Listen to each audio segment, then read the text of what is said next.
नमस्कार दोस्तों। लोकसभा चुनाव में भारतीय जनता पार्टी को हराने के लिए कांग्रेस बहुत खास रणनीति पर काम कर रही है। मामला ना 2014 जैसा है, ना 2019 जैसा है। कहा जा रहा है कि राम मंदिर के मुद्दे पर भारतीय जनता पार्टी 2024 के लोकसभा चुनाव को फतेह कर सकती है, पर यह पूरी सच्चाई नहीं है। हाँ, यह सही बात है कि राम मंदिर की प्राण प्रतिष्ठा समारोह को भारतीय जनता पार्टी लोकसभा चुनाव में मुद्दा बनाएगी, और बनाएगी क्या, बना रही है। लेकिन कांग्रेस भी इतनी आसानी से मैदान छोड़ने वाली नहीं है। खूब मशक्कत हो रही है और बड़ी मजबूती और मुस्तैदी के साथ कांग्रेस पार्टी इंडिया ब्लॉक के साथ 2024 के लोकसभा चुनाव की तैयारियों में जुटी हुई है। आज हम बात करेंगे कांग्रेस को उस खास गेम प्लान की, जिसके जरिए कांग्रेस देश में एक बार फिर से अपनी पुरानी लहर को वापस लाना चाहती है। हाँ, यह सही है कि उसमें वक्त लगेगा, थोड़ा वक्त लगेगा।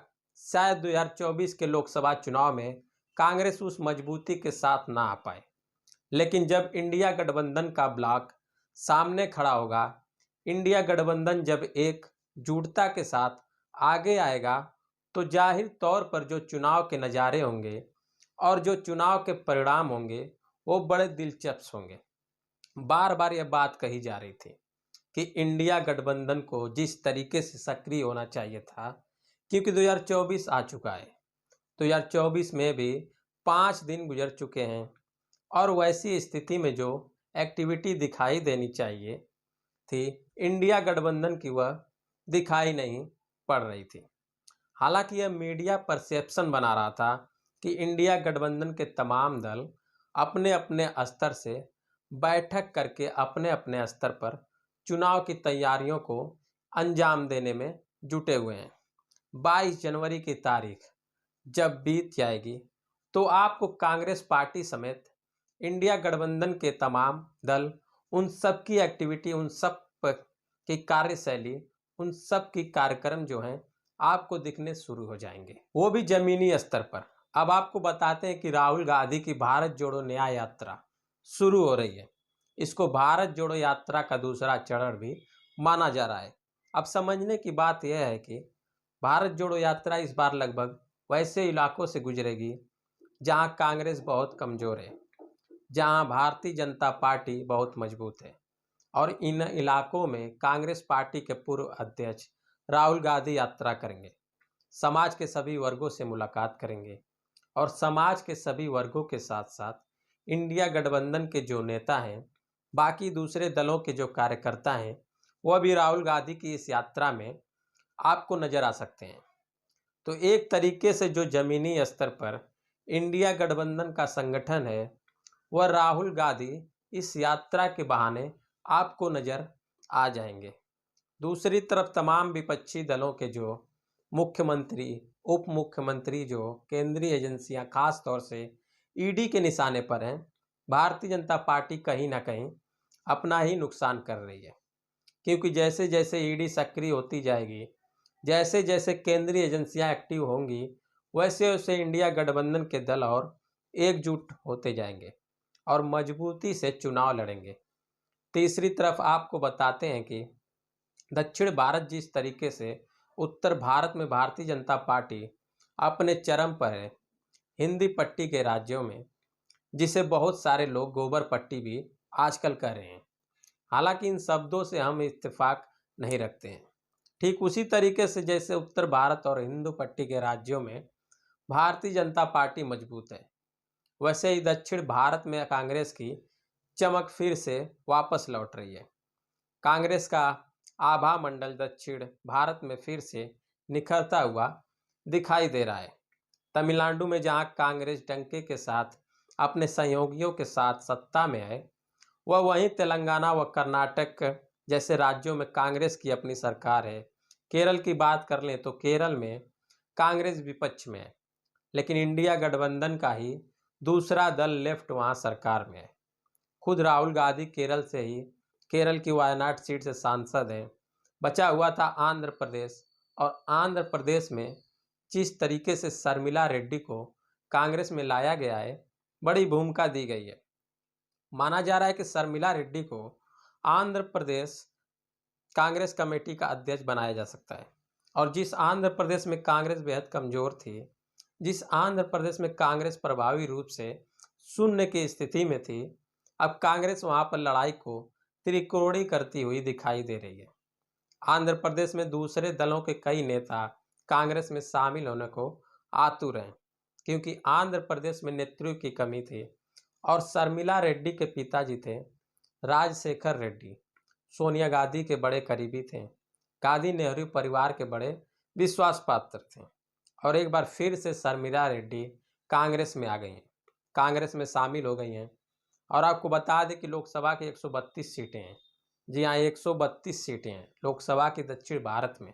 और कांग्रेस ने टारगेट किया है कि सहयोगियों के साथ मिलकर 120 लोकसभा की सीटें दक्षिण भारत से निकालनी है।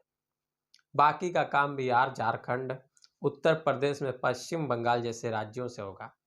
आपको बता दें कि बिहार की अगर बात कर लें तो बिहार में लोकसभा की 40 सीटें हैं। और जिस तरीके से नीतीश कुमार, लालू प्रसाद यादव और कांग्रेस का गठबंधन हुआ है, बिहार में यही बिहार की राजनीति में बड़ा गुल खिलाएगा। खास तौर पर जो 40 सीटें हैं, उन 40 में से 30 सीटों पर कब्जा करने की रणनीति के हिसाब से इंडिया गठबंधन बिहार में काम कर रहा है।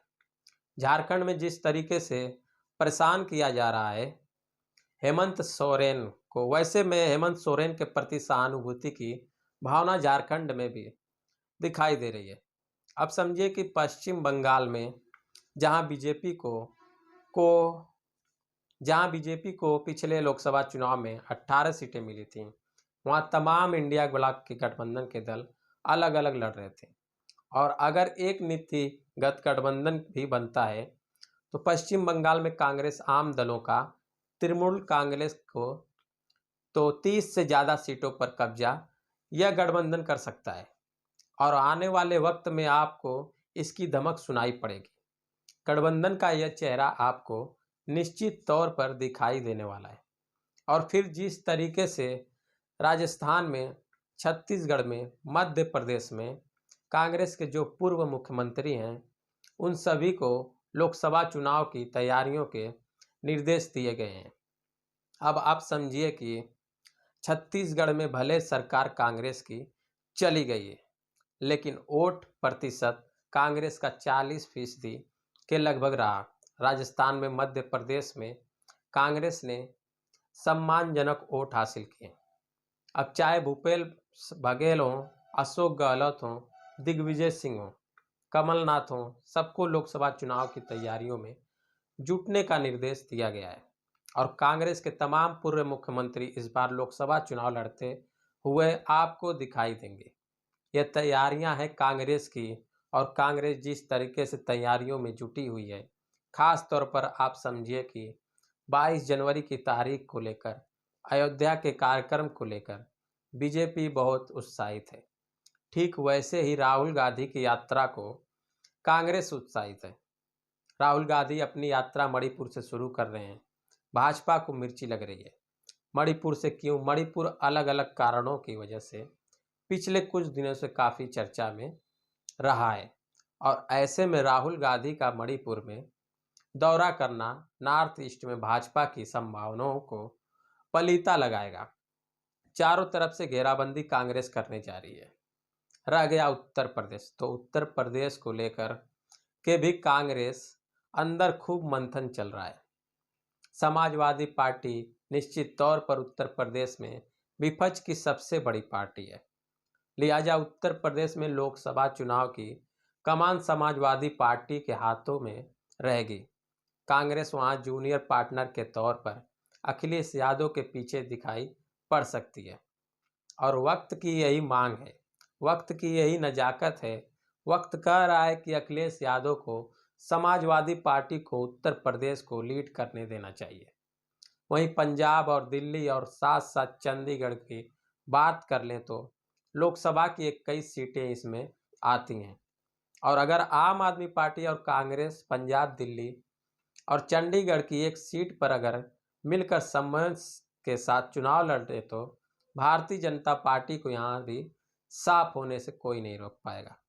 पर देखना दिलचस्प होगा कि नज़ारे अलग अलग तरीके के आएंगे। 22 जनवरी के बाद बहुत कुछ साफ होता हुआ दिखाई देने वाला है कि बसंत पंचमी सरस्वती पूजा तक आपको इंडिया गठबंधन का पूरा चेहरा जो है, पूरी तस्वीर साफ नजर आ जाएगी। यहाँ दोस्तों वीडियो पसंद आया तो शेयर जरूर कीजिएगा और वीडियो को पहली बार देख रहे हैं तो चैनल को सब्सक्राइब जरूर कर दीजिएगा।